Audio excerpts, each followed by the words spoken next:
Muy bien, chicos, entonces aquí nos encontramos con el tema de ángulos. El tema de ángulos, lo que vamos a ver aquí, algunas propiedades, conceptos y algunos ejemplos para que ustedes puedan desarrollar sus actividades. Entonces, vamos a ver por aquí. Empezamos por ¿qué es un ángulo? El ángulo está formado por dos rayos que parten de un mismo origen. Aquí está. Vamos a señalar por aquí. Vamos a buscar el plumón. Aquí. Estos son los dos rayos que van a partir del mismo origen. ¿Por qué se llama rayo? Porque solamente tiene un sentido. Este es el sentido. Entonces, son dos rayos que parten de un mismo origen. Y la abertura de estos dos rayos es lo que va a formar un ángulo. Aquí está el ángulo. El ángulo en este caso, θ. Entonces, ¿qué es un ángulo? Que es un ángulo está formado por dos rayos que parten de un mismo origen, ¿no? Y la abertura de estos dos rayos va a formar un ángulo. Muy bien. Ahora vamos a ver los elementos. Los elementos que tenemos aquí. Tenemos el vértice, que el vértice ya es el punto de origen, en este caso la O. Tenemos los lados, el lado sería OA y OB, ¿no? Que serían los lados, en este caso formados de los rayos. Notación, aquí una cosa importante, ¿eh? Para que ustedes puedan entender. Esto es el símbolo, en este caso, del ángulo. Vamos a señalar por aquí. Ángulo OA. Ángulo OA. Cuando me dice aquí ángulo, perdón, A, O, B, quiere decir que el ángulo se encuentra en la letra que está en el centro. Entonces, leemos de nuevo. El ángulo A, O, B. Entonces, el ángulo se encuentra en la letra O. Aquí está en la letra O. ¿Ya? Entonces, hay que tener mucho cuidado cuando me viene ejercicio y me pone aquí la anotación, por ejemplo, ángulo A o B. El ángulo se encuentra en el ángulo O. Se encuentra en la letra que está en el centro. O también me puede venir de esta manera, ¿no? Que ya me está dando el detalle que el ángulo se encuentra en la letra O. Muy bien. Ahora vamos a ver la clasificación, ¿no? Según su medida.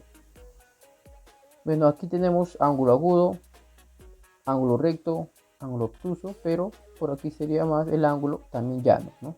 No lo considero aquí, pero también lo vamos a hablar del ángulo llano. Entonces, el ángulo agudo, vamos a repasar aquí un poquito, ¿no? Que esas cosas ya ustedes deben de saber.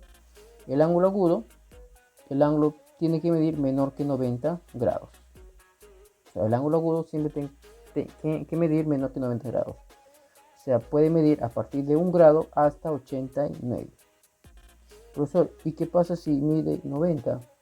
Si mide 90, ya sería un ángulo recto. Aquí está el ángulo recto, ¿no?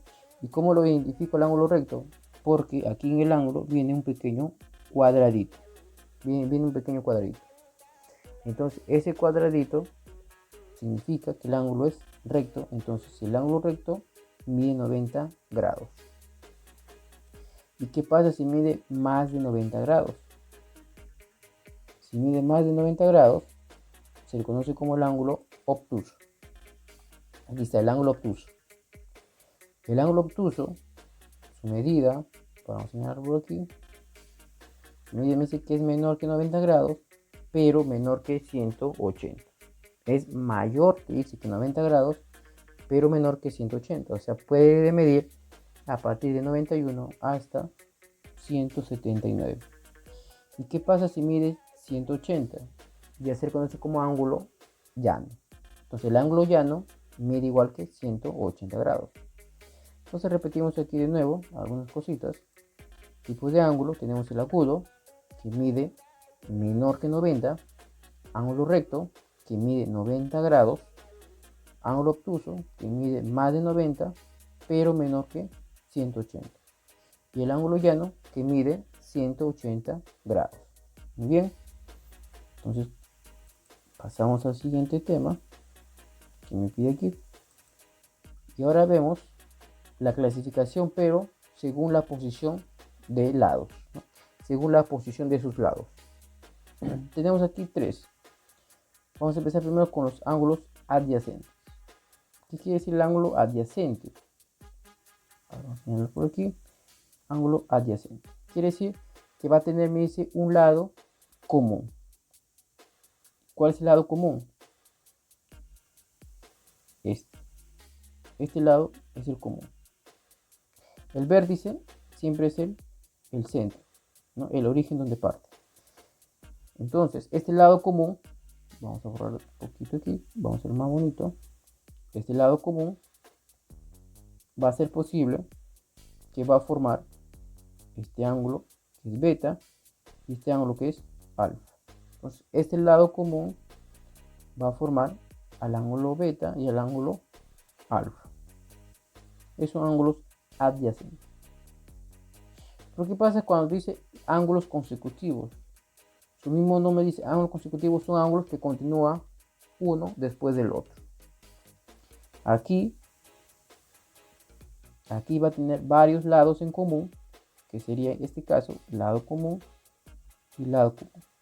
Que esos dos lados comunes van a formar el ángulo, en este caso teta, ángulo beta y el ángulo alfa. Entonces, aquí tengo yo tres ángulos, ¿verdad? Tengo el ángulo teta, beta y alfa. Son ángulos consecutivos formados, en este caso, por dos, ¿no? Por dos lados comunes. Entonces, si el ejercicio te dice se forma ángulos consecutivos a ángulos consecutivos, tú ya sabes que va a ir de esta manera. Si dice formo ángulos adyacentes, pero si te dice formo el ejemplo, si te dice el ejercicio, se forma ángulos adyacentes consecutivos, ¿no? Ángulos adyacentes, porque este también llega a ser ángulos adyacentes, sino que en ángulos consecutivos se forma más tipos de ángulos. Entonces, en ángulos adyacentes, la característica es que solamente vas a formar dos ángulos. Solamente cuando dice adyacentes. Pero si dice ángulos consecutivos, se va a formar más de dos ángulos. Se puede formar hasta 3, 4, 5, 6, varios ángulos consecutivos. Ya sabes que ángulos consecutivos son ángulos que va uno después del otro. Entonces hay que entender aquí muy bien el concepto de ángulos adyacentes y ángulos consecutivos. Ahora vamos a ver aquí ángulos opuestos al vértice. Los ángulos opuestos al vértice, la única propiedad que me dice aquí es que estos dos ángulos, el alfa y el beta, siempre van a tener la misma medida. Entonces, en los ángulos opuestos al vértice, ¿por qué se llama opuestos al vértice? Porque el vértice es el centro. Los opuestos es que está uno al frente del otro, o sea, de derecha a izquierda. Van a medir iguales esos dos ángulos. Profesor, ¿y qué pasa si el ángulo se encuentra arriba y abajo? También son ángulos opuestos al vértice, claro. Y también van a medir la misma cantidad. Entonces, ángulos opuestos al vértice, los ángulos que se encuentran al frente, ¿no? O a la derecha o a la izquierda, arriba y abajo, siempre van a tener la misma medida. Por ejemplo, si aquí el alfa vale, supongamos 40, entonces esta beta también va a valer 40. ¿Y qué pasa si arriba vale ángulo de 140? Abajo también tiene que valer 140. Entonces, el de arriba y el de abajo tienen que rendir la misma cantidad. El de izquierda a la derecha también la misma cantidad.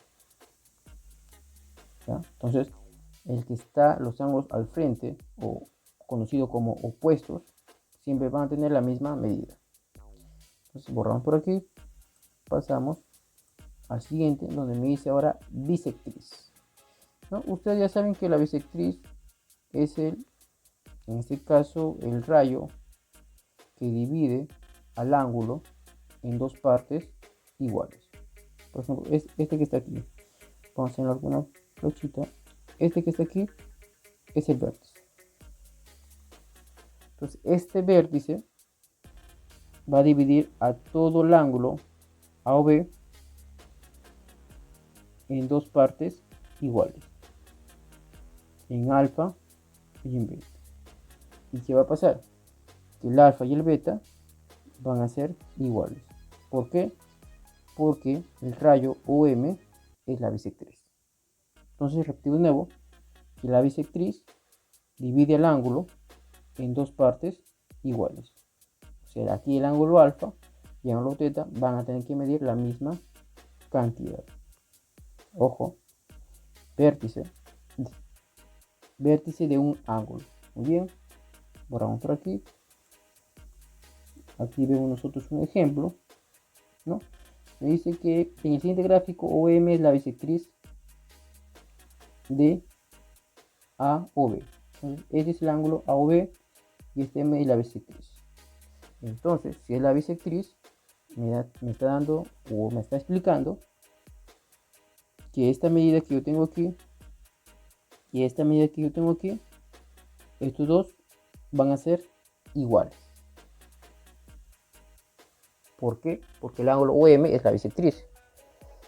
¿Qué es la bisectriz? Es el rayo que divide al ángulo, en este caso el ángulo AOB, en dos partes iguales. Entonces van a tener que medir la misma cantidad. Entonces la operación que yo tengo que hacer es igualar. Aquí está. 3x menos 13 va a ser igual a x más 17. ¿No? Esta x pasa a restar al 3x, este menos 13 va a pasar a sumar al 17, me va a quedar 2x igual a 30, este 2 va a pasar a dividir y el x me va a valer 15. Muy bien, entonces el x va a valer 15. Entonces cuando me dice bisectriz, entonces yo ya sé que es el rayo, ¿no?, que divide el ángulo en dos partes iguales. Entonces esos dos ángulos van a tener que medir la misma cantidad y la operación que yo tengo que realizar va a ser la igualar, ¿no?